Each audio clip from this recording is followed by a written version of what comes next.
Oke, welcome back to Gelitik Politik Podcast bersama saya Amrul Haq dalam rangka tahun baru yang masih anget-angetnya ini.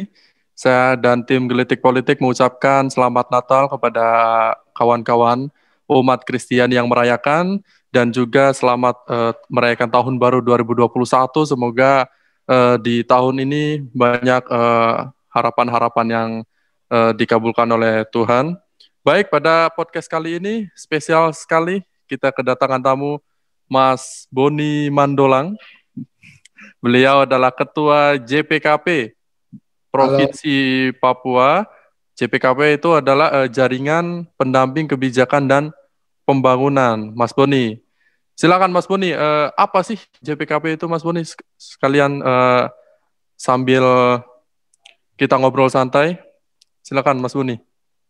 halo, Mas Amrul. Siap. Ya, nanti dipanggil saya Pace Boni saja. Pace. Aman, Pace. Ya, terima kasih buat kesempatannya. Saya ya Boni, Ketua JPKP DPW Papua. Nah, JPKP itu sendiri bergerak di bidang kemanusiaan. Lebih tepatnya, banyak aktivitas yang kita lakukan yang menolong masyarakat miskin yang susah, baik di daerah ataupun di kota. Nah, JPKP sendiri sudah ada di seluruh provinsi di Indonesia, dan juga JPKP ini ada perwakilannya di Asia, Eropa, dan juga Australia. JPKP itu bisa dibilang organisasi yang bergerak, ya yang tadi saya bilang sebelumnya, organisasi yang bergerak di bidang kemanusiaan, tapi juga salah satu organisasi yang kita punya tugas untuk mensosialisasikan program-program pemerintah pusat di daerah. Banyak hal yang di daerah itu, informasi-informasi yang ada di pusat itu belum sampai di daerah. Contohnya salah satu programnya itu program BPJS Ketenagakerjaan. Hampir semua di Papua sendiri ada sekitar 5 atau 6 tempat yang saya pergi di daerah Kabupaten Jayapura, di Kerom, Kabupaten Kerom, dan di Biak, dan di Yapen, dan juga di Kota Jayapura. Itu kemarin kita sempat pergi dan kita bincang-bincang dengan masyarakat di daerah sana. Kita tanya-tanya tentang BPJS Ketenagakerjaan, dan yang belum tahu program ini, bahwa ketika mereka ikut dalam program ini dengan minimal membayar iuran 18.000, mereka sudah ada jaminan keselamatan senilai 42 juta.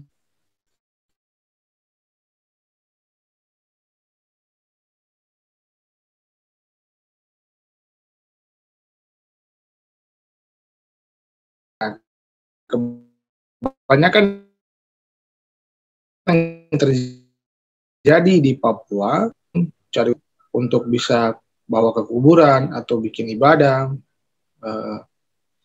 pemakaman. Nah, itu mereka banyak mintanya ke Pemda, atau mungkin mereka berpatungan ya untuk minta dari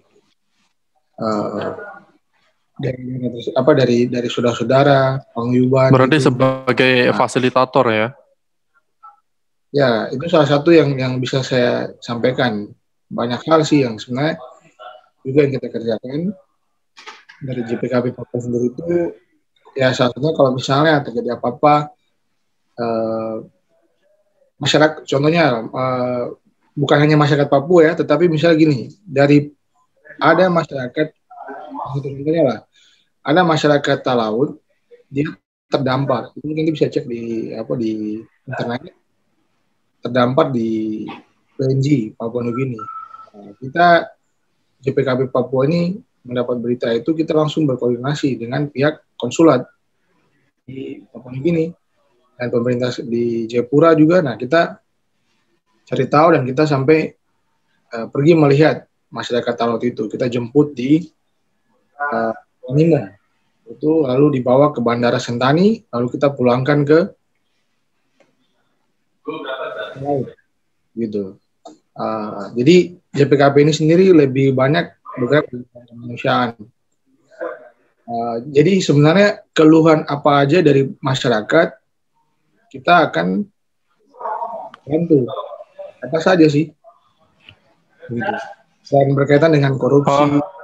Jadi penyambung lidah rakyat juga, Bos ya? Jadi penyambung lidah rakyat juga.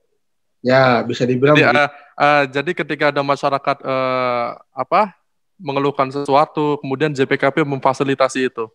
Betul. Apa saja sih? Jadi kita lebih dan tapi yang kita punya fokus lebih kebanyakan ke bidang kemanusiaan. Kemanusiaan itu lebih contohnya lebih ke arah orang yang tidak mampu, orang yang tidak mampu sekolah. Nah, kita bantu memfasilitasi itu. Begitu sih. Siap. Di Papua sendiri, kepengurusan JPKP itu sudah berapa lama, Mas?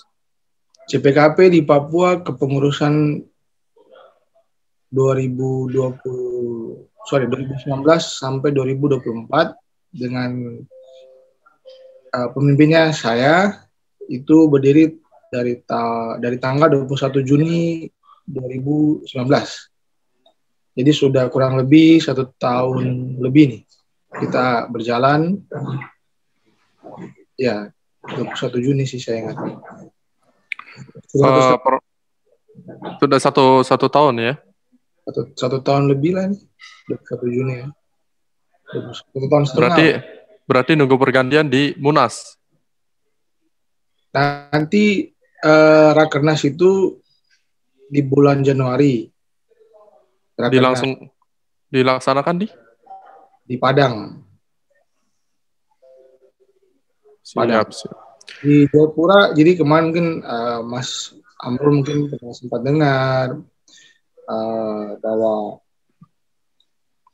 Rakernas kita ajukan untuk bikin Rakernas Papua, kan tapi setelah kita bidding itu ada 3 provinsi yang mengajukan. Kita mengajukan DPP dan yang terpilih ada 3 waktu itu, Papua, Sulawesi Utara, dan juga Sumatera Barat. Dan dari 3 itu setelah dipilih, akhirnya Sumatera Barat yang terpilih. Berarti Papua belum ada kesempatan, Bos ya? Ya, mungkin mudah-mudahan. Di lain waktu. Ya, saya berusaha supaya tahun depan bisa Rakernas di Papua. Karena kalau saya JPKB bisa buat Rakernas di Papua itu sangat luar biasa. Betul sekali. Akan datang hadir beberapa pejabat yang bisa mendengarkan langsung. Saya dengar itu yang buka presiden langsung ya? Atau siapa ya? Saya pernah dengar itu. Jadi waktu Rakernas yang kelima tahun lalu, tahun lalu ya, udah 2021 soalnya. Tahun lalu. Benar, 2020 bulan Januari itu kita Rakernas di Rakernas dan Kongres ya, Kongres kedua itu di Bogor. Nah, yang buka itu kita harapkan waktu itu Pak Jokowi, tapi akhirnya diwakili oleh Pak Muldoko, Kepala KSP. Tapi ketika JPKP ini lebih dekat ke istana,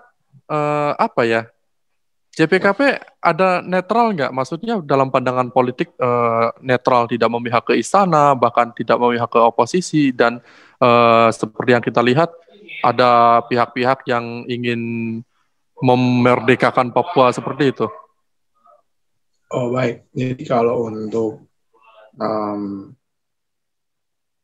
berafiliasi dengan artinya dengan partai politik atau dengan istana, mungkin kita netral ya, kalau bisa dibilang netral, tapi kita artinya JPKP ini berdiri karena kita sebenarnya ini awal dari JPKP ini memang adalah relawan-relawan dari Pak Jokowi sebelumnya. Relawan Pak Jokowi, nah akhirnya membentuklah JPKP dari tahun 2014 atau 2015. Nah, dalam berlangsungnya itu JPKB sendiri tidak membedakan ya, artinya tidak ketika pemerintah itu salah, kita juga akan memberikan suara. Betul. Bahwa ini benar, Pak. Betul. Berarti tetap kritis kepada pemerintah, Bos ya? Ya lebih arah, lebih tepatnya kita berdiri sendiri, artinya independen, tidak ada background partai di belakang, Bos. Benar, tidak ada. Di situ pun artinya, tapi tidak menutupi orang-orang partai untuk masuk ya. Betul. Tetapi ketika orang partai itu masuk ke dalam JPKP, mereka harus melepas baju kepartaiannya, seperti itu? Betul sekali. Benar. Siap. Berarti betul-betul bukan hanya di Papua ya, ternyata JPKP Indonesia ya, dan sudah disebutkan tadi ada di Asia Tenggara, di mana saja tadi? Tadi ada, jadi seluruh provinsi JPKP sudah ada kepengurusannya. Jadi ada 34 provinsi ditambah dengan 3 DPW, serupa DPW itu di JPKP Asia, JPKP Australia, dan JPKP Eropa. JPKP Asia itu mereka istilahnya kalau orang DPR kan serap aspirasi itu. Mereka menaungi WNI yang ada di sana seperti itu. Benar. Ketika ada masalah kasus apa, kita bantu juga. Siap. Sudah jelas nih JPKP itu apa. Barangkali masih ada yang bertanya-tanya apa sih JPKP seperti itu. Bos, kita to the point nih. Di Papua seperti yang kita lihat, sekarang ini banyak sekali konflik-konflik yang terjadi. Contohnya tahun 2019 silam, seperti yang kita ketahui ada pelecehan mahasiswa, rasisme yang dilakukan di Surabaya dan Malang, kemudian pecahnya itu di Manokwari kalau nggak salah. Betul, di Manokwari ya, pecahnya ya. Jayapura. Banyak. Di Jayapura juga? Itu kan kerusuhan di Jayapura. Oh iya, kerusuhannya, puncak kerusuhan rasisme tersebut. Pandangan JPKP Papua seperti apa untuk menghadapi konflik-konflik semacam itu? Ya, kita sangat mengutuk keras sih hal seperti itu terjadi. Karena kenapa? Itu sangat merugikan masyarakat di Papua. Mereka punya tempat jualan, mereka punya tempat dibakar, tempat tinggal, yang merasakan masyarakat kan. Betul. Kerugian itu mencapai berapa itu ya? Berapa miliar itu ya waktu itu ya? Cukup besar sih ya. Kalau dikalkulasikan, Jayapura sendiri itu cukup besar tuh. Saya lupa nilainya. Tapi itu sangat merugikan masyarakat di sana. Sampai beberapa hari kan tidak ada aktivitas di Jayapura. Nah itu kan roda ekonomi berhenti jadinya. Betul. Nah kalau untuk mengenai diskriminasi yang sudah terjadi, kita pun juga mendorong itu. Saya ketika itu terjadi, saya langsung lemparkan kepada ketua umum saya bahwa kami DPP Papua tidak bisa menerima hal seperti begitu. Sehingga, tetapi ya JPKP khususnya JPKP Papua kemudian melaporkan kepada JPKP Pusat, ada peran nggak JPKP Pusat terhadap mungkin lobby ke pemerintah pusat, ini ada apa dengan Papua seperti itu? Jadi dari ketua umum saya ini memang JPKP ini juga dekat dengan Pak Muldoko itu, dengan Pak dengan beberapa staf di KSP. Jadi aspirasi kami sudah langsung disampaikan kepada mereka, dan kami memohon waktu itu, saya ingat banget waktu pas mau kerusuhan, ketika kita langsung ngomong, dan yang saya sampaikan bahwa diusut dengan tuntas diskriminasi ini. Karena ini kan artinya orang mau ngomong, ini kan bukan membawa suku sebenarnya, tapi betul. Individu kan, mereka betul. Ngomong. Nah itu yang harus dihukum, bukan sukunya atau masyarakat mewakili desanya atau kotanya. Betul. Dan waktu itu saya sampaikan dan ya aspirasi itu sudah tembus. Waktu itu saya ingat akhirnya diklarifikasi di media. Bukan klarifikasi tapi ada berita di media bahwa dan saya mengusulkan waktu itu pihak-pihak dari kepala daerah untuk bisa memberikan berita bahwa dalam keadaan aman-aman saja, sehingga di Papua itu tidak terpancing. Karena artinya kalau ketika terjadi seperti begitu, ada beberapa suku kan di Papua juga, tidak Betul. hanya ada juga dari Jawa, dari Sulawesi, dan yang sebagainya. Nah, itu yang akan memicu konflik lagi di Papua kalau dari kepala daerahnya tidak memberikan statement bahwa aman-aman saja gitu. Bukan kita membiarkan, artinya begini, kita meminta untuk kepala daerah juga bertanggung jawab. Waktu itu saya memberikan aspirasi dan langsung segera memberikan statement. Sehingga di Papua itu juga tidak ada tambahan konflik lagi gitu. Tapi konflik tersebut tidak ada kaitannya kan tentang Papua Merdeka, Mas? Apa ada? Ya, itu oknum-oknum tersendiri sih, Mas. Sendiri yang memancing lah. Mancing giring sana. Atau hanya sekedar isu saja? Bagaimana, Mas? Atau hanya sekedar isu bahwa konflik tersebut ada kaitannya dengan misi Papua Merdeka seperti itu? Ya, memang isu itu sangat kental ya, dan betul. Itu bukan saja yang membawa hal seperti itu. Tapi kalau kita yang artinya bisa mencermati dengan baik bahwa itu benar-benar kita bicara soal diskriminasi individu, bukan membawa antar suku. Betul. Tetapi dari diskriminasi individu yang dalam hal ini mahasiswa tersebut yang di Surabaya dan Malang itu, pecahnya luar biasa, Bos ya. Benar. Nah itu artinya begini, saya juga menyampaikan hal yang sebenarnya saya pernah post di Instagram saya bahwa saya bilang hal-hal diskriminasi antar individu itu sudah terjadi. Betul. Misalnya saja di kampus antara dosen ngomong ke mahasiswa, saya juga mengalami hal gitu. Padahal saya bukan orang Batak. Artinya itu antar individu kan, jadi bukan membawa antar suku gitu. Nah kalau kita artinya dengan bijak mengambil hal seperti itu, kita pasti bisa membedakan. Tapi inilah memang artinya yang saya sampaikan bahwa kalau di mengenai hal seperti ini sebenarnya sudah sering terjadi di Jawa, dan saya mengerti bahwa ada juga teman dari Papua yang bilang, kakak ini sudah terlalu karena kita sudah sering ngomongin seperti begitu di bawah-bawah, ya mungkin di kasus di bola atau di lingkungan kampus lah, kita sudah sering dikata-katakan seperti itu. Dan saya bilang ya kalau kayak begitu kan ya laporkan saja orang yang ngomong itu kan. Oh berarti sebelum itu terjadi, bahkan sebelumnya belakangan itu sudah sering terjadi rasisme seperti itu. Tapi hanya Surabaya dan Malang itu yang kemudian di blow up ke media.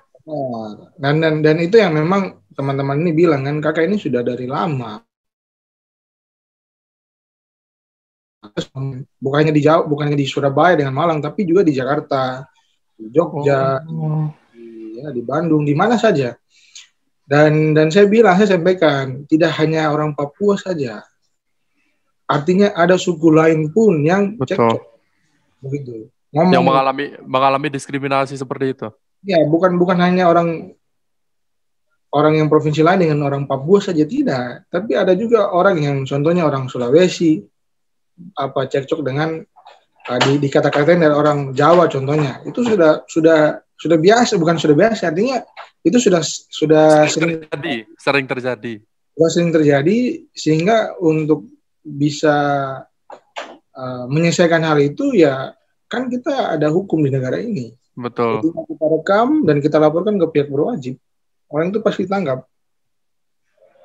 Siap. Saya sampaikan, jadi teman-teman jangan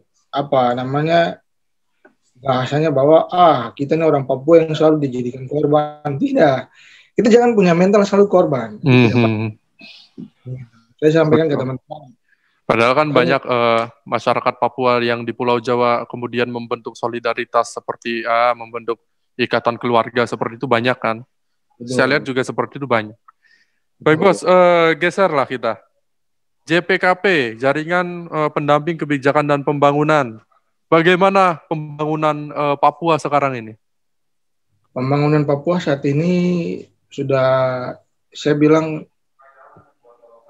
penilaian saya pribadi ya, artinya mungkin masih 70%, tapi setidaknya ada perhatian dari pemerintah saat ini. Saya bersyukur. Ini maksudnya pembangunan fisik apa pembangunan manusianya nih? Pembangunan infrastrukturnya. Infrastrukturnya. Kelihatan banget ya. Kalau untuk SDM-nya mungkin kurang ya. Saya bisa lihat kurang karena kualitas gurunya masih seperti yang sepertinya bisa dibilang, saya pernah cek juga, artinya dengan teman-teman yang mengajar. Ada satu yayasan yang sudah punya sekolah di sana, lalu mereka berbaur dengan guru-guru di sana. Mereka sampaikan bahwa memang kelihatan kakak dia beberapa guru ya, gitu. Nah, dan dari pemerintah sendiri itu pun juga belum terlalu banyak berinvestasi situ, atau belum terlalu banyak memberikan program untuk bisa meningkatkan sumber manusia di Papua. Betul, iya kan, seperti yang kita dengar pada periode pertama Jokowi itu, pada periode pertama lebih mengedepankan pembangunan infrastruktur. Kemudian periode kedua kan ada revolusi mental, kemudian ada janji bahwa kita terus melanjutkan pengembangan infrastruktur, tapi yang lebih penting daripada itu pengembangan SDM. Betul. Seperti itu. Kan kalau lihat dari tahun 2019, terus kita masuk pandemi, saya rasa belum bisa terlalu kelihatan. Mungkin nanti tahun ke-3 atau ke-4. Betul. Kita menilai ya. Betul.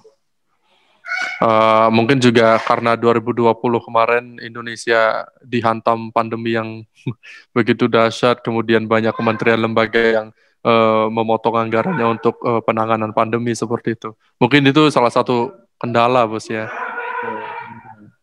Betul. Tapi memang itu salah satu hal yang pokok yang masih dilakukan oleh pemerintah. Tidak hanya infrastrukturnya, tapi manusia juga dibangun.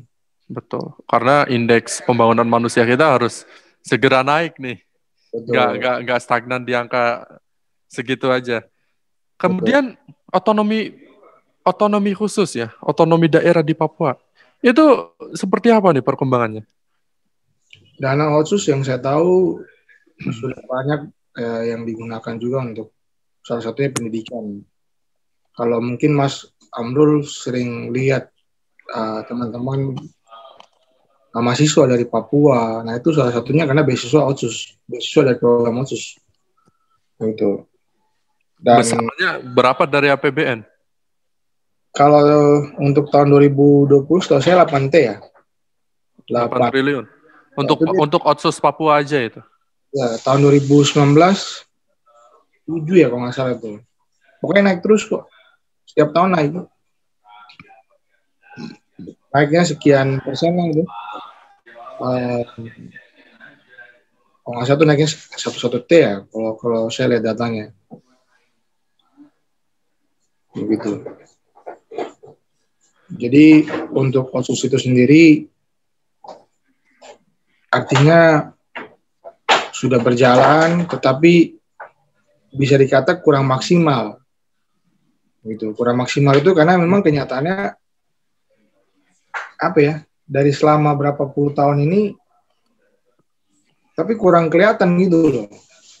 Hasil dari otsus itu sendiri. Udah mau 20 tahun nih kan, tapi kurang gitu loh, kurang greget gitu loh, kurang kelihatan aja. Nah, yang saya bilang kalau untuk kelihatannya itu, Mas Amrul mungkin bisa lihat di Jawa atau di Sumatera, di Sulawesi, banyak orang Papua kan sekolah. Betul. Dan itu didanai dari otsus ya, dana otsus 8 triliun itu. Banyak yang didanai dari otsus untuk beasiswa, untuk pendidikan ya. Pendidikan. Tapi diberikan beasiswa. Tapi nanti para mahasiswa yang sedang kuliah di luar Papua kemudian kebanyakan kan nanti setelah lulus bakal balik ke Papua. Nah, itu dia. Itu yang saya ingin sampaikan juga bahwa Otsus ini mohon maaf untuk program beasiswa ini menurut saya kurang maksimal. Kenapa? Karena kenyataannya banyak teman-teman yang dari hasil sekolah dari Jawa, setelah lulus pulang tapi tidak ada pekerjaan. Begitu, susah mendapatkan pekerjaan. Itu di Papua apa di Jawa? Jadi teman-teman yang dari sudah sekolah di Jawa atau di Sulawesi pulang balik ke Papua. Di situ tidak ada wadah untuk mereka gitu. Nah, ya itu yang saya bilang. Artinya di pemerintahan ini artinya bisa mengelola sebenarnya untuk memberikan tempat-tempat supaya ketika teman-teman dari Papua ini sekolah di luar, pulang balik ke Jayapura, mereka sudah ada posisi. Sangat banyak. Mas Amrul, beasiswa ini bukan hanya di Jawa saja, bukan di Indonesia, tapi ada teman-teman di luar negeri. Juga. Di luar negeri, Amerika, sampai ke ke Eropa juga ada beberapa, ke Jerman, ke Belanda. Nggak salah yang saya dengar ya, Amerika juga ada, dan Australia, banyak sekali beasiswa ke sana dan ada yang ke Cina.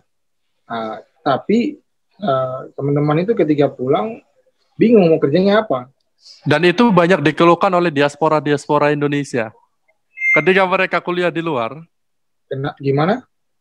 Dan itu keluhan seperti itu banyak disuarakan oleh diaspora Indonesia. Betul. Ketika lulus kuliah, studi, mau pulang ke Indonesia itu bingung mau ngapain. Benar. Bahkan pemerintah pun belum menyediakan. Artinya belum menampung. Ini lulusan luar negeri ini mau dijadikan apa gitu loh. Betul. Potensi mereka itu. Itu yang juga mungkin pemerintah Indonesia bisa memperhatikan itu ya. Tapi kalau untuk khusus Papua, harapannya saya adalah menurut saya begini, metodenya diganti. Kenapa? Saya bilang metode diganti, begini, beasiswa. Tapi mereka dapat beasiswa mungkin disekolahkan di Jayapura. Nah, ada kampus yang mungkin dibikin bagus. Kita punya kampus negeri atau ada swasta yang mungkin kita bisa kerjasama, atau kita membuat satu kampus baru lagi. Nah, tapi setiap kampus ini dibantu dengan memberikan mereka tambahan biaya untuk membangun sebuah fasilitas yang mumpuni. Dan sama seperti di Jawa lah. Contohnya mereka punya ruangan komputer, mereka punya perpustakaan dengan buku-buku yang cukup lengkap, dengan literatur yang ada, yang cukup banyak lah untuk mereka bisa belajar. Jurnal-jurnal itu yang harapannya saya sebenarnya jurnal itu banyak ide di situ yang kita belajar dari situ sebenarnya. Nah, harapan saya di Papua itu ada satu bukan satu sih, tapi kampus-kampusnya itu diperdayakan. Ya, betul. Nah, sehingga teman-teman ini tidak perlu berkuliah di Jawa atau berkuliah di Sulawesi atau berkuliah di luar. Betul. Nah, berkuliah saja di Papua, tapi nanti mungkin diberikan 1-2 semester untuk istilahnya apa ya bilangnya PKL seperti itu. KKN. KKN atau kita kerjasama dengan kampus-kampus yang di Jakarta, di Jawa lah, gitu, di Jawa, baik di Jakarta atau di Jogja atau di Bandung atau di Surabaya, ataupun di Sulawesi, di Makassar, di Manado. Nah, jadi 1-2 semester saja, begitu. Jadi mereka bisa mendapatkan ilmu juga di sana. Karena kalau 3 tahun atau 4 tahun, saya rasa terlalu lama. Betul. Dengan 1-2 tahun pun kita sudah bisa mampu untuk mempelajari sebenarnya. Nah, itu juga termasuk dengan program beasiswa nanti di luar negeri, baik itu di Amerika atau di Australia. Nah, itu mereka artinya cukuplah 1-2 semester. Nah, harapannya saya ketika mereka hanya sebentar saja di luar, mereka juga bisa dengan mereka cuma di luar, artinya gini, roda ekonomi di Papua itu bisa berjalan. Betul. Roda ekonomi di Papua itu bisa jalan.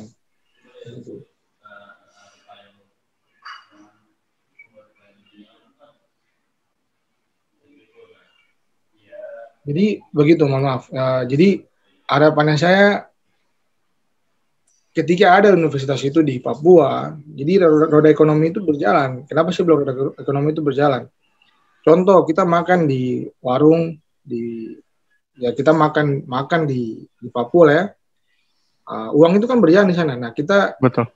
bayar uang sekolah, bayar uang kuliah, dan juga kita beli buku lah, buku sekolah, buku kampus itu yang perlu, buku pelajaran yang perlu kita beli, peralatan kampus yang kita perlukan, nah kan uangnya itu kan berputar di Papua. Betul. Nah akhirnya kan PHD di Papua itu bisa naik.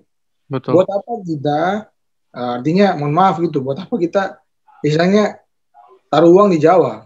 Ya ngapain? Ya mohon maaf gitu, maksudnya bukan bilang gimana ya. Iya.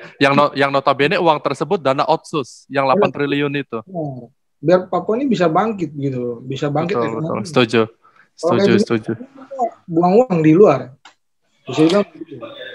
Saya dengar JPKP Papua waktu itu ada menggelar audiensi dengan salah satu staf sus Jokowi.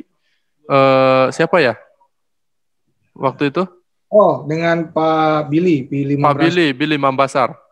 Salah satunya yang saya ketahui, yang saya dengar JPKP memberikan usul bahwa ada perguruan tinggi di Papua yang seperti bos tadi sampaikan. Benar. Itu dari JPKP DPD Yapen, Kepulauan Yapen. Mereka mengajukan aspirasi itu. Betul. Makanya dari Yapen itu sendiri yang saya ketahui adalah kota pelajar sebenarnya. Dikenal dengan kota pelajar. Nah kan, tapi kota pelajar itu sampai sekarang nggak kelihatan karena kampusnya juga kurang. masih menjadi simbol saja ya. Nah itulah yang artinya sebenarnya dana otsus ini yang kurang lebih sekitar 8T, atau mungkin nanti tahun depan bisa naik lagi. Nah itu bisa digunakan dengan baik sih untuk bisa membangun kampus-kampus yang ada di Yapen, Biak, di Merauke. So, yang artinya membantu mereka lah, kampus-kampus yang ada di sana itu diberdayakan gitu. Betul. Itu masih swasta ya semuanya? Apa ada yang negeri ya? Ada yang negeri. Universitas apa itu ya?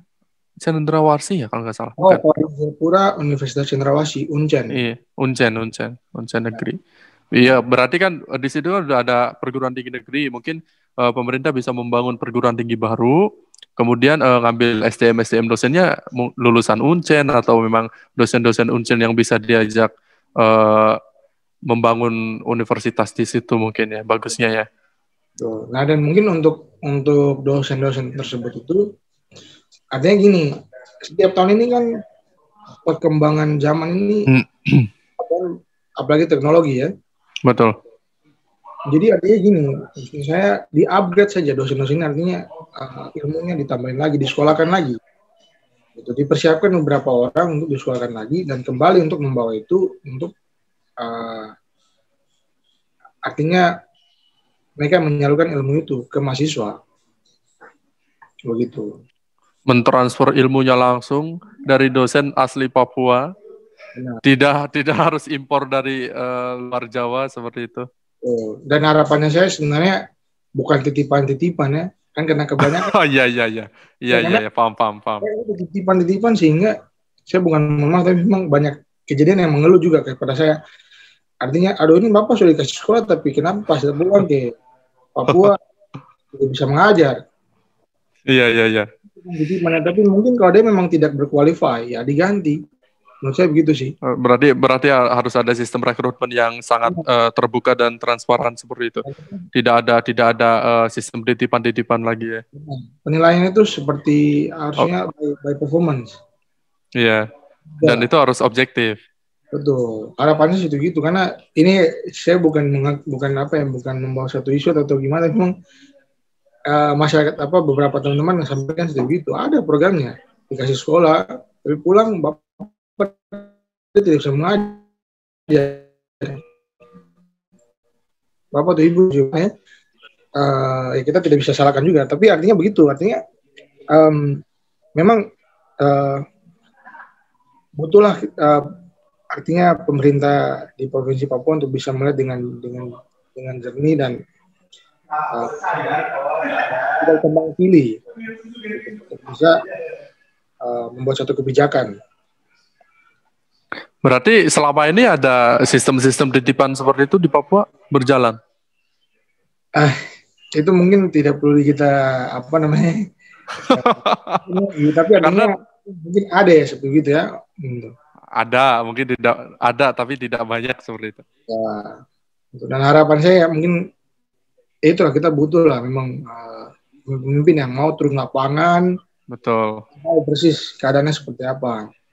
betul. Karena itulah, kadang kan kita sampaikan mungkin mental karena mereka sudah percaya, tetapi saat lapangan begitu. Baik. Oke, Bos. Belakangan terjadi, bukan belakangan sih, baru-baru ini terjadi Desember awal, Benny Wenda mendeklarasikan Papua merdeka dan dia mengklaim diri sebagai presidennya, Bos. Itu apa sih? Benny Wenda itu siapa dan ada gerakan apa di Benny Wenda tersebut yang JPKP ketahui? Nah, kalau untuk Pak Benny Wenda, ya kita panggil kakak saja. Kakak Benny ini memang dulunya pernah ditangkap kan di Papua, lalu kakaknya dia pergi, dia kabur dari lapas. Nah, akhirnya bersuaka di Eropa sana. Nah, memang untuk masalah mendeklarasikan hal ini, ya kita artinya begini, lucu saja kita melihat ya, artinya begini. Itu bukan aspirasi, artinya begini, kalau saya melihat dari dua hal sih. Yang pertama,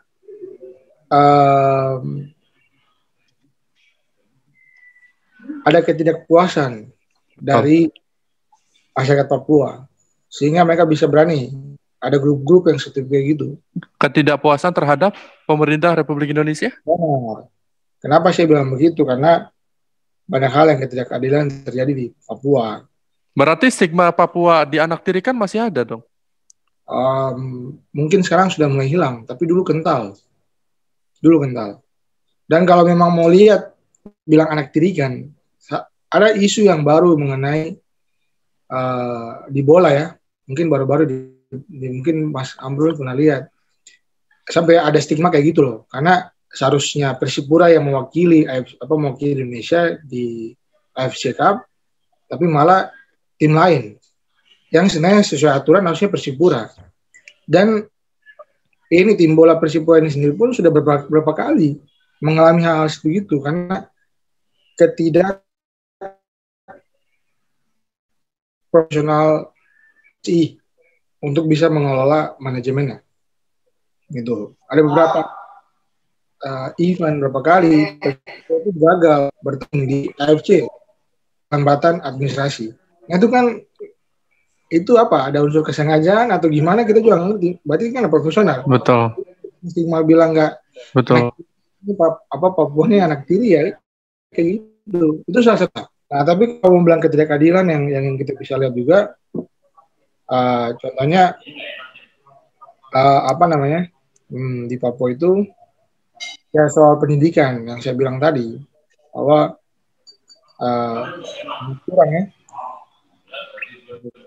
kurang perhatian dari masyarakat dari pendidikan. Dan tahun ini untuk pemerintahan Pak Jokowi udah kelihatan bagus, itu kelihatan enak. Maksudnya juga pendidikan, tapi pembangunannya juga mulai. Stigma bilang anak tiri itu sudah mulai berkurang. Tapi kalau bilang ada, masih ada. Nah, jadi karena ada stigma seperti itu, jadi ada muncullah orang-orang yang memang mengakui bahwa pengen merdeka. Bukan hanya kakak Benny saja, banyak juga orang yang mengakui seperti itu. Artinya ada, kalau kita cari di berita, banyak beberapa orang yang artinya punya grup. Oh, ini grup grup yang satu yang mau merdeka, ada lagi satu grup B yang mau merdeka. Salah satunya OPM seperti itu, bosnya. Nah, kalau untuk OPM itu sendiri kan ya itu beda lagi ya, begitu. Salah satunya itulah mungkin. Nah, itu yang berani kontak senjata dengan TNI. Nah, kita juga mengutuk keras hal itu karena begini, maksud saya begini. Untuk kita sekarang ini kita tidak butuh kekerasan untuk bisa menyampaikan aspirasi. Betul, setuju. Jadi ini sudah semakin maju. Gitu. Jadi kita juga harus bisa berubah lah untuk bisa menyampaikan segala sesuatu itu tidak harus dengan fisik, dengan kekerasan, gitu. Berarti yang mengajukan Papua Merdeka itu hanya sekelompok kecil masyarakat ya? Atau memang mereka itu dari berlatar belakang suku yang kemudian merasa bahwa Papua seperti tadi dianaktirikan, kemudian ada banyak ketidakadilan yang terjadi.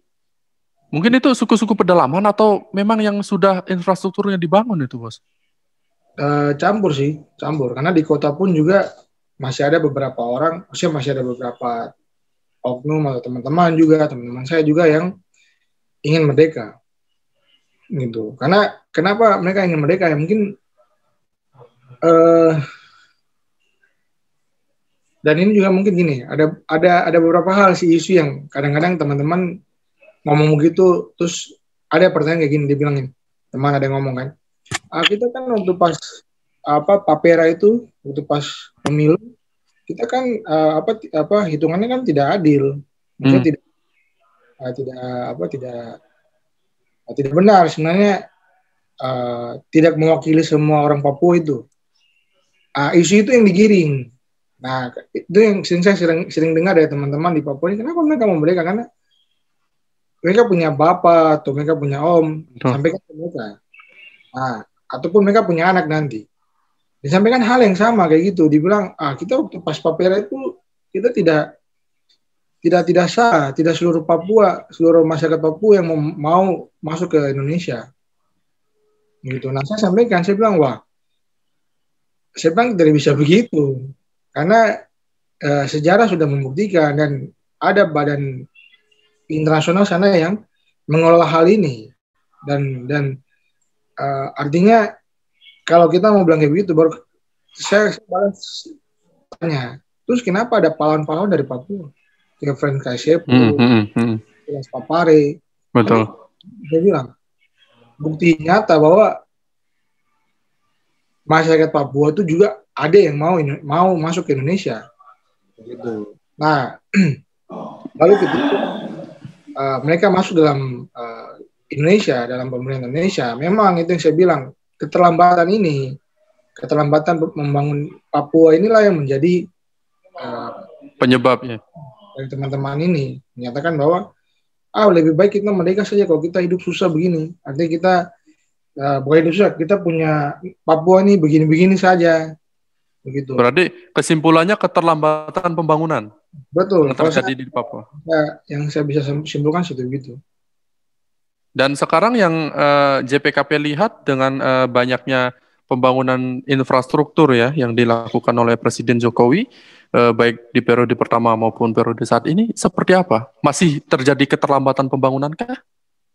Masih bisa dibilang begitu karena begini, dan saya juga mengakui bahwa itu cukup berat ya, karena membangun suatu daerah itu infrastrukturnya memang cukup berat, apalagi medannya yang iya. Betul. Untuk mengambungkan kan jalan Trans Papua ini, dan saya rasa butuh waktu sih, Mas Amrul, gitu, masih butuh waktu, tidak secepat itu. Tidak bisa secepat itu kita langsung merasakan puas, begitu sih. Tapi artinya gini, ada jalan-jalan yang sudah mulai dibangun. Lama-kelamaan kan orang akan bakal tinggal di daerah itu, akhirnya mulai jalan lagi ekonomi. Gitu. Nah, dari kota sudah mulai ke pinggir-pinggir, sudah tidak ke kota lagi. Nah, banyak teman-teman saya yang teman-teman bisnis, contohnya mereka lari ke kabupaten yang masih sepi ya, Kabupaten Sarmi, mereka berbisnis di sana. Padahal mereka dari perantauan berani ke sana, karena sudah ada jalannya dan infrastrukturnya sudah jalan aspal lah, begitu. Sudah dilalui dengan mobil. Jadi harapannya pemerintah Indonesia ini terus gitu kembangkan Papua gitu. harapan saya nanti ketika pun Pak Jokowi sudah turun, maksudnya sudah Dilanjutkan diganti, ya, diganti ya. orang yang mirip dengan Pak Jokowi, artinya yang bisa memperhatikan Papua, dan saya akan bersuara tentang itu juga sih, akan mengharapkan dari JPKB ini bisa menyuarakan hal itu. Betul. Jadi gini, pentingnya kita dalam pemilu, dalam politik ini kita bisa pintar memilih pemimpin yang benar-benar peduli dengan kita. Dan saya rasa Pak Jokowi ini bukan hanya Papua saja yang dilihat. Dia juga memperhatikan pulau-pulau lain gitu. Masyarakat yang lain, di Sumatera, di Kalimantan, di Sulawesi. Nah, ini yang cocok seperti begini. Pemimpin yang kayak begini yang kita cari kan. Betul. Dan sedikit kita membahas Bintang Kejora. Ini Bintang Kejora itu bahkan sejak zamannya Gus Dur masih memimpin. Seperti apa sekarang ini? Apakah masih bersuara lagi itu mereka? Masih itu ya. Itu mereka bagian dari OPM ya? Iya, bisa bilang berafiliasi dengan OPM kan. Oh, hanya afiliasi, tapi berbeda kan? Maksudnya ada Bintang Kejora sendiri, ada OPM sendiri. Ya kalau itu mungkin dia yang menamakan grup, tapi kalau untuk Bintang Kejora itu sini kan benderanya. Oh iya, benderanya. Bintang Kejora artinya bintang Papua, mereka tuh itulah benderanya. OPM ya. Nah, dan artinya ya yang saya bilang masih ada beberapa orang seperti begitu. Masih banyak kok. Masih ada beberapa orang, dan saya bisa tahu gini loh. Mungkin ada yang tidak bilang menjelaskan bahwa dia OPM, tapi darah dagingnya mereka masih merasakan bahwa mereka itu masih banyak gitu loh. Betul. Dan peran JPKP untuk menyadarkan bahwa masyarakat tadi kan berkesimpulan bahwa pembangunan di Papua ada pembangunan tapi melambat. Peran JPKP kepada masyarakat untuk mensosialisasikan bahwa kita ini tidak usahlah merdeka seperti itu, gimana tuh? Nah, kalau untuk JPKB Papua sendiri, jadi sudah sama dengan JPKB Pusat juga. Fokus kita adalah kemanusiaan. Jadi kita bantu masyarakat susah, bantu masyarakat yang di desa di sana yang namanya yang susah gitu. Artinya keluhan-keluhan mereka yang tidak ditangani oleh pemerintah daerah setempat. Nah, itu yang masih, jadi gini, kenapa masyarakat di daerah itu atau di desa masih merasa susah? Karena Pemda sendiri setempat itu tidak bergerak maksimal gitu. Tidak artinya tidak melihat mereka dengan baik, seperti terlantarkan, karena ya berkaitan dengan kepentingan masing-masing. Harapannya sih Pemda-Pemda yang ada di kabupaten ini mereka tidak seperti begitu. Nah, peran dari pemerintah pusat ini ada otsus nilainya sekitar 8T ya. Nah, mudah-mudahan bisa naik lagi. Nah, harapannya itu 8 triliun itu tahun anggaran 2020 ya. 20 ya kalau nggak salah ya. Kalau tidak salah ya. Nah, harapannya saya per tahun nambah, per tahun beda angka dong. Iya, beda angka. Kadang 8 kalau nggak salah tuh beda sekian M lah. Gitu. Oh, nggak nyampe triliun lagi. Ada yang pernah sekali kalau nggak stucknya. Ada yang pernah turun, tapi cuma 1 kali 2 kali. Selain daripada itu naik terus dari 1T, 2T gitu. Nah, harapannya saya begini, pemerintah pusat ini bisa mengelola bersama-sama dengan Pemda provinsi, dengan pemerintah provinsi, dengan Pemda kabupaten juga dan kota. Nah, mereka ini harus bisa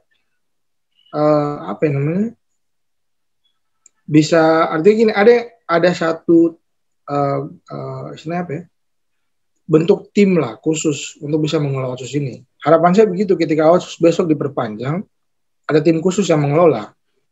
Gitu. Karena sampai saat berarti selama ini tidak ada pengelolaannya, tetap ke pemerintah provinsinya apa seperti apa? Benar, itu langsung haknya Pemprov kan untuk mengelola.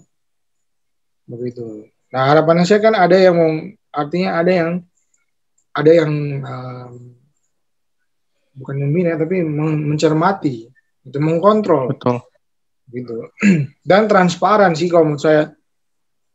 Nah, itu dia, anggarannya besar masalahnya.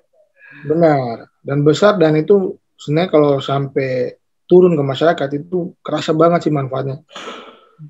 Dan saya turun rasa ke masyarakat dalam benar, artian bansos seperti itu. benar bansos atau program-program yang seperti saya bilang pendidikan.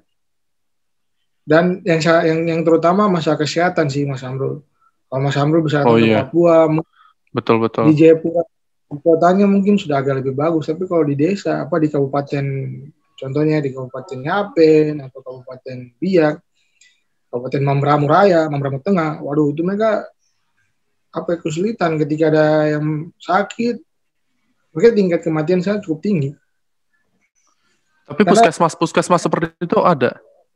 puskesmas ada, tapi memang itu yang saya bilang kan terbatas, fasilitasnya terbatas, Tenaga medisnya seperti itu. betul, tenaga medisnya terbatas. Nah itu yang artinya kerinduannya saya adalah dana otsus ini bisa digunakan juga untuk kesehatan, bidang kesehatan sih. Dan itu terukur gitu loh, bukan Betul. hanya sekedar program saja. Jadi ketika sebelum dana itu turun, Pemprov atau tim sus yang Anda usulkan tadi sudah membuat rencana program apa yang akan dijalankan dengan anggaran sebesar itu.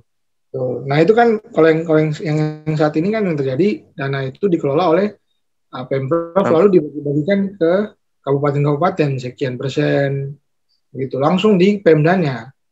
Jadi Dan itu Pemda, laporannya kemana itu? nah itu dia itu. Laporannya tetap ke Pemprov. Nah, sampai saat ini ya itu yang dipertanyakan kan, artinya eh, apa ya, eh, mungkin untuk pemerintahan saat ini yang saat ini Pemprov sudah buat ya untuk laporannya, tapi untuk yang sebelum-sebelumnya belum kelihatan gitu, maksudnya laporannya tidak terukur aja gitu, tidak transparan. Ber- Betul. Berarti pemerintah pusat membangun infrastruktur di Papua itu tidak menggunakan dana otsus ya. Dana otsus itu khusus untuk pengelolaannya diserahkan penuh kepada Pemprov Papua seperti itu. Betul, betul. Ada juga Betul sekali. kalau nggak salah memang untuk bagian infrastruktur juga ada yang dipakai sih. Betul. Oh, dipakai dari dana otsus itu. Ada, tapi tidak banyak. Iya, Gitu. tapi mayoritas dananya dari pemerintah pusat kan, Betul, dari APBN ya. dari APBN, betul. Hmm. Baik, kita ke penghujung podcast ini. Closing statement dari Ketua JPKP Papua, harapan ke depannya Papua seperti apa, kemudian ada aspirasi yang belum tersampaikan ke pemerintah pusat, mungkin silakan closing statement. Hmm, ya harapan saya ke depan Papua ini makin diperhatikan oleh pemerintah kita Indonesia dan terutama Bapak Jokowi untuk tetap melihat Papua ini uh, daerah yang perlu dibangkan. Jadi harapannya saya juga bahwa pemerintah provinsi, para pemimpinnya untuk bisa menggunakan hati nurani,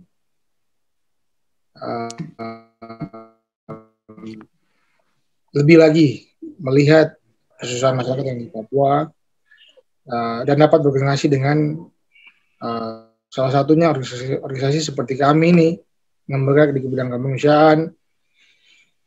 Karena yang saya lihat bahwa berbagai macam daerah masih belum bisa menerima keberadaan kami. Artinya bukan belum menerima, tapi menganggap bahwa ini siapa sebenarnya, ini organisasi ini apa. Harapannya kami bahwa JPKB ini kan bergerak di bidang kemanusiaan dan kami melayani tanpa ada syarat. Itu adalah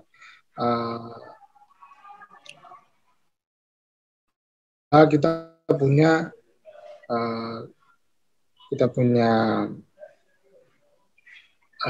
bukan kewajiban, tapi kami ini para relawan yang tidak digaji dan kami memohon bantuan dari setiap PMD yang ada di Papua untuk dapat menerima kami.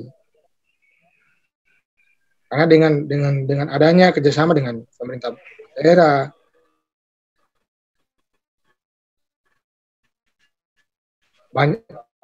akan banyak masyarakat di selanjutnya harapannya saya juga bahwa untuk para masyarakat yang ada di Papua untuk bisa lebih bijaksana dalam melihat situasi mengenai kemerdekaan ini. Dan saya percaya masih banyak masyarakat Papua juga yang sudah mengerti dan tahu juga sebaiknya kita seperti apa ke depannya. Dan mungkin itu yang paling terakhir, saya kembali lagi ke Pak Jokowi dalam kesempatan ini. Saya Ketua JPK Papua. Harapan saya Pak Jokowi bisa lebih banyak lagi melihat Papua, dan mungkin ketika situasi sudah agak aman, bisa sering-sering ke Papua, seperti yang Pak Jokowi lakukan di periode yang pertama. Dan mungkin itu saja dari saya, Pak Mas Amrul. Siap, terima kasih atas waktunya Pak Mas Boni Mandolang, Ketua Jaringan Pendamping Kebijakan dan Pembangunan Papua. Mungkin ada yang menarik dari cara kampanyenya JPKP mensosialisasikan diri kepada masyarakat. Saya dengar-dengar JPKP bikin lagu nih Mas Boni. Lagu apa ini? Oh, bukan. Itu JPKP bukan bikin lagu, Mas Amrul. Saya buat lagu. Oh, tentang apa nih? Saya buat lagu tentang Papua. Jadi waktu pas pandemi ini, pas saya juga kebetulan kemarin pasca operasi kena insiden, kena musibah.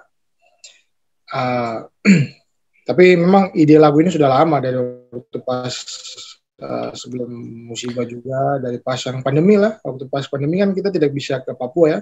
Saya kebetulan di Jakarta bawa mama berobat. Nah, jadi waktu pas lagi pandemi itu muncullah ide-ide untuk buat lagu tentang Papua. Gitu. Itu bikin grup band apa gimana nih, Bos? Tidak, itu bandnya teman-teman sih. Teman-teman aja, teman-teman yang di Jakarta, teman-teman kampus. Berarti solo ya. Nyanyi sendiri ya. Kalau ada yang lagu kedua ini nyanyi bareng teman kampus juga, namanya Abed Fakdawer. Nah, penyanyi asal Papua. Abed kebetulan satu kota dengan saya di Jayapura. Saya juga tinggal di kota Jayapura, Abed juga di kota Jayapura. Nah, kita ketemu di kampus dan kemarin kepikiran mau featuring sama dia. Nah, akhirnya lagu kedua ini bareng sama Abed. Gitu. Apa tuh judulnya tuh? Judulnya Rindu Tanah Papua. Rindu Tanah Papua, Mas Amrul. Nanti tolong bantu ya di share-share, kan? Boleh, siap. Kan kerinduannya kita anak Papua ini. Itu bahasa Indonesia kan, bukan bahasa Papua kan? Pace ya. Ada sedikit Papua-Papuanya Mas Amrul. Tapi ada. nanti kalau mau, nanti coba ya, nanti kita akan ngomong sama tim untuk buat translate versi bahasa Indonesia. Terjemahan mana ke dalam bahasa Indonesia. Nanti coba ya, nanti saya kayak kalau nggak salah ada fitur itu di YouTube. Nanti mungkin kita akan buat. Tapi gampang sih itu lagunya, mudah dipahami harusnya. Gitu. Nah itu kita juga, saya juga taruh liriknya tentang keindahan Papua ini. Tempat-tempat yang mungkin orang belum kenal. Betul. Gimana? Kalau mendengar keindahan Papua lewat lirik itu kurang pas, Bos. Harus turun ke Papua langsung nih. Benar. Makanya saya kepikiran untuk buat, saya bilang sama teman-teman untuk buat giveaway. Jadi giveaway itu jadi Mas Mas Amrul juga mungkin mau ke Papua, bisa buat pantun tentang postnya itu kan, tentang Papua. Buat lomba pemenangnya boleh jalan-jalan ke Papua. Nanti saya langsung daftar. Wah, karena keterbatasan budget. budget untuk sementara kita mau, jadi teman-teman itu bisa mungkin teman-teman yang dari Papua bisa men-share pemandangan-pemandangan Papua. Nah, nanti postnya, fotonya itu kita akan kasih masuk ke video klipnya saya. Begitu. Oh gitu. Jadi kalau Mas Amrul mungkin belum pernah ke sana tapi masih mau tapi mau ke sana. Nah, mungkin idenya apa gitu, kayak saya mau ke Papua tapi nanti saya bawa tas ini atau apa, benda apalah yang berkaitan atau berkaitan dengan Papua. Atau saya ingin makan papeda nanti di Papua. Bisa tuh Mas Amrul bikin kan? Siap. Mesti Mas Amrul harus ke sana lah. Papua itu sangat indah, Mas Amrul. Oke, lain waktu lah. Mudah-mudahan ada rezeki nanti kita terjun langsung ke Papua langsung ya. Nggak hanya sekedar ngomong-ngomong di podcast ini, tapi belum tahu aslinya Papua seperti apa. Di sana enak banget Mas Amrul, waduh. Surga, bisa dibilang surga dunia. Paradise. Oh, yes. Surga kecil. Sangat, dan di sana masyarakat juga Mas Amrul sangat bersahabat lah di sana. Jadi jangan kan orang konotasinya, maksudnya orang mikirnya gini, kalau ke Papua tuh waduh ngeri ya, atau apa gitu. Iya. Di Papua tuh aman-aman aja, wah, malah bule-bule juga sering ke Papua. Betah ya. Di Papua udah mulai banyak orang dari luar negeri, entah dari Jerman, dari Amerika ke sana, gitu. Dan menikmati lah keindahan alam di sana di Papua, gitu. Jadi Mas Amrul, baik, sekali lagi terima kasih. Aman nanti saya berkunjung ke Papua, disambut langsung oleh Ketua JPKP Papua, Mas Boni Mandolang. Baik, terima kasih sekali lagi, saya ucapkan terima kasih atas waktunya Mas Boni untuk ngobrol di podcast saya pada sesi episode ketiga, karena episode podcast saya masih sangat minim dan keterbatasan narasumber juga. Ya. Sekali lagi ya. Nanti barang siapa lagi? Siap. Nanti gampang lah kita kontek-kontekan. Ya, buat waktunya.